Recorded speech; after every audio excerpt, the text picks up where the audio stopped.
Bismillahirrahmanirrahim. Thank you so much for taking out time for this session. In this session, we'll be talking about a few of the global topics which are gaining mainstream traction within the population, within the youth.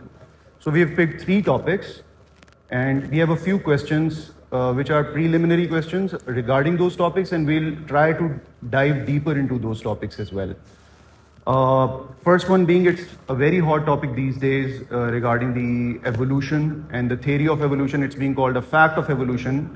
And we have compiled a few of short clips, lectures from the most famous evolutionary biologist, Richard Dawkins.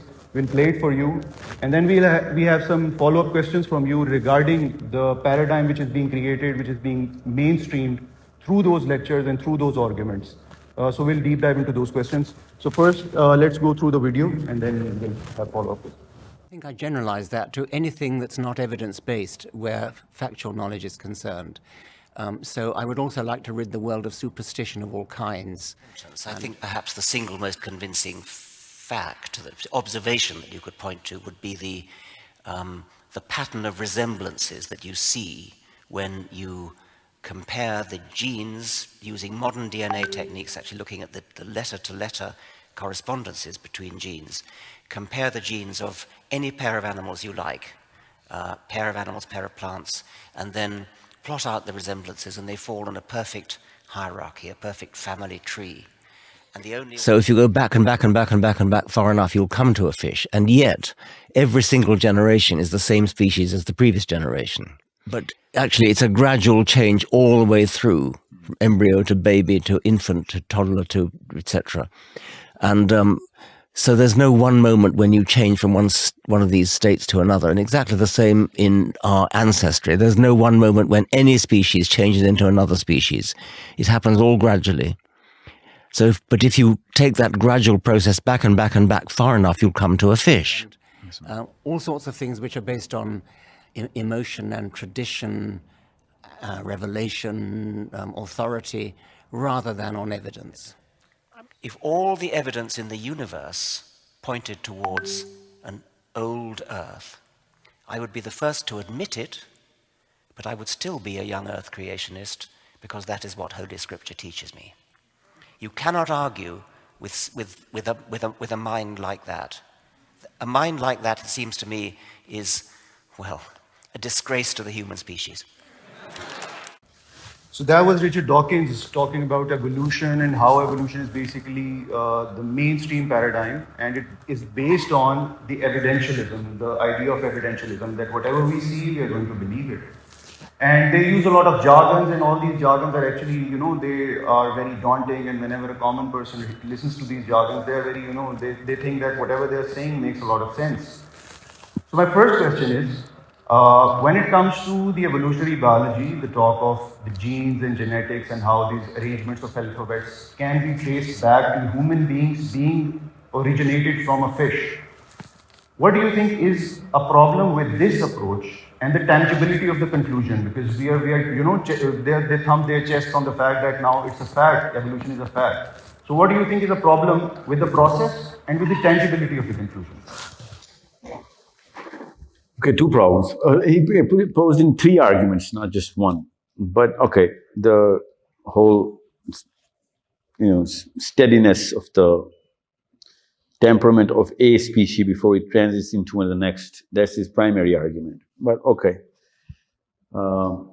let's just try and get you a single answer so that everybody understands the real problem. We all came from a fish, according to the evolutionary. Well, it's not a fact, it's an opinion, but their data is telling them, not anybody else. Because it's a very big stretch of their own imagination. And I don't want them to stop imagining, because I'll tell you where to look for the real answer.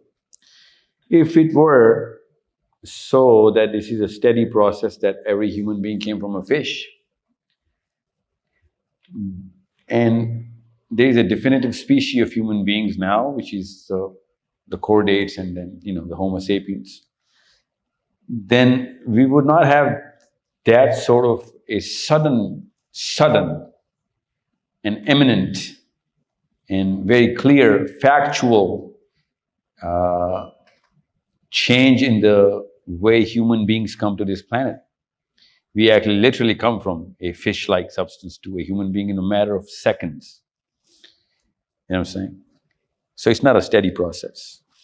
It's, whenever I used to read about abiogenesis and Aristotle, I used to just wonder as to why he skewed towards abiogenesis a little more than necessary or required.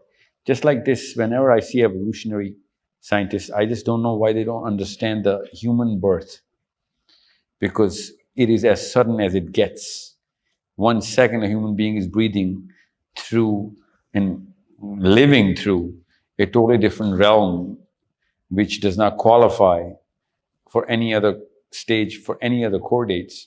But in the next second, he's going to be breathing air, he's going to be behaving in a totally different biological manner. This is not evolution. This is right in front of us. So it's not steady. Now, coming back to his original and central argument that, since there's so much similarity within the gene code of every species, and then there's a problem here. If there is such a big and stark similarity between every species predating it to a fish, then the fish would predate it to, the protozoas. And okay, let's just keep it to the fish for now.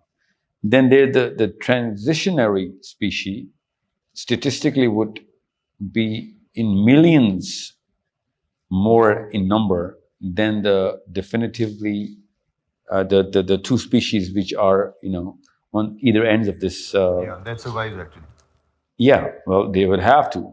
There would be not only a million types of transitionary species, but every one of that transition should have way more number of its species, its traces now in fossils of whatever form, than what we find for definitively different species, particularly species worth mentioning right now. So since we don't find the middle neck horse, we only find the giraffe and the horse. The middle size neck of a horse would and has to be more than 1 million times more than either the giraffe or the horse. But we never find the middle-sized neck horse. We only find the giraffe and the horse. And this is such an abundance of data because of the chain of species that they're trying to, line up to the fish, that we would be filled up with fossils, and everywhere we would actually see would be finding evidence. We don't actually find evidence for these transitions. So you're saying that they try to contest this whole argument on the back of evidence, and there is lack of evidence even in the fossil records when it comes to that's what I am saying. You are a disgrace to the fish if you are not human beings, because you called yourself from a fish, right? Because there is no evidence between a fish and any other species, not that we know of. But since you only played this video, and he only talked about this, but my own primal argument is not against evolution based on whatever this mumbo jumbo is, because this is not enough, because this is self-explanatory that they do not have enough evidence of. That's a work in progress, actually. Well, no, not even that. They're not even looking for the transitory species. They're just saying it's just there. I mean, if they were working for it or working towards it or looking for it, I would have been like, okay, you know what? Let's see whether we find something. Or when they find something, they find it at a unicellular or let's just say a very primitive level of animalia, which is protozoa or amoeba or whatever. That's where they're actually finding traces of transition of species. I want to see a middle-sized neck horse or anything of that kind, or a fish with feathers which could fly at some time, because they have to be billions of fish in number, because it requires more time for that species to inhibit, for the succession to happen in a totally different level from the fish to the bird. This species has to be in a very long, for a long time, for it to give birth to a totally different species which does not look like the grandmother of the bird, which is the fish in this case. So that obviously leads to a second question, because on the back of evolution and the strength of the argument and whatever they are trying to propagate, uh, they also challenge the argument of the creationists, because they say that the big problem that Darwin solved was that he explained this complex world around us through a simple process of evolution. So they say that we don't need the concept of a creationist to actually explain whatever is happening around us. This was just a process which was kicked off by a simple amoeba, and then. But what? Yeah, that's what the question is. I'm not talking about God here. Where did that first amoeba come from? Forget amoeba. Amoeba is too much of a because that came here. I'm talking about the first atom ever. Where did that come from? Because you know what I'm saying. This is where it comes down to. So whenever you find out a mind like this or a person like this, we are wasting his time as well, not just ours, by talking about intermediacies. We should talk about the origin of species, any species, origin of the universe, origin of life. Those are the deeper questions and the real questions. So let me just give you an example here, and especially for Darwin. When you actually start from a single cell to the current day human being, you forget the most important part of being a human being. And that's the other part of the human being. No human being can come in this planet unless they're two distinctly different human beings coming together. You know what I'm saying?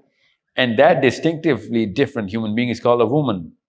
So the evolution of the man has to be, and I repeat, has to be, in the billions of years. What are the chances of another dimension of evolution going on from the same cell, by the way? What are the chances of the same man in timeline, that another cell was producing another woman, which of course it didn't, because the woman has to come from a man or a man-like substance back in the chain. So that man-like substance has to make that conscious decision to make a totally different anatomy of the same man with a uterus and ovaries and whatnot that goes on with the symmetry intact. So this perfect symmetry with totally different anatomy, totally different function, has to come from a single man-like substance. Otherwise, a man made the woman. And that's what we're saying, that the man made the woman. Or the woman made the man, for all I care. I don't care. But the question is, either one cannot make, both of them cannot come at the same time. Statistically, if you run the numbers on a woman coming from the same cell, statistically, I don't even want to do the math, because a man coming in the billions of years of, what the timeline of all of this is. And all of a sudden, a woman just happens to be there. It just happens to be there. I mean, we were just having a hard time running our calculators on how a man could be here. And all of a sudden, there's another totally different woman here. And at the same time, now they're going to mate and make more babies? Really? She just happened to walk around? And the whole process of actually reproduction, which was, self-replicating. That's why I'm calling it a man-like substance. That man-like substance has to have some sort of a very conscious design, so that he can design the uterus and the ovaries from within and keep the symmetry from the outside. Not just that, he has to design the reciprocative chemistry inside the man to get attracted to this sort of anatomy. He has to do the math simultaneously for both of these things, because they cannot survive. They will never ever mate if the man is not attracted to the woman. If the man is attracted to the woman, that means it is in design of the man to get attracted to the woman. So whoever is designing the man-like substance is designing the woman-like substance is going to create the woman, right? So he has to do alternative or parallel math all the time. So the source is the same, and that's probably not just the same. The consciousness of the source is the same, and the design and the planning is the same. So I get that they plan from amoeba. So I get it. It's an amazing planning sense of the amoeba. They designed the whole, or plan, or let's just say haphazardly try and mutate, adapt it, and so on. But this is not a matter of adoption, or it is not a matter of chance. It is a matter of design because the human female chemistry complements the male anatomy and vice versa. Well, not vice versa. The male anatomy literally is designed for the human female anatomy. You know what I'm saying? So the woman does not get attracted to the male anatomy. You need to understand that. You know what I'm saying? And that's what evolutionary biologists cannot solve by now. But okay, we get that. Hence, men in pornography and women, traces. Hence, cosmetic industry putting women there and not men. Hence, in Islam, women to be covered, not men. So the woman gets only complimented by the anatomy of the man, but the man literally gets attracted and is the source of all human species to survive. So the woman's anatomy is the key here, and the man's chemistry is the key here. How do they come to be in the same time and, complete the picture? So this is not evolution. This is intelligent design and amazingly immaculate timing by a substance, in their opinion, which couldn't even think. It's just a blob.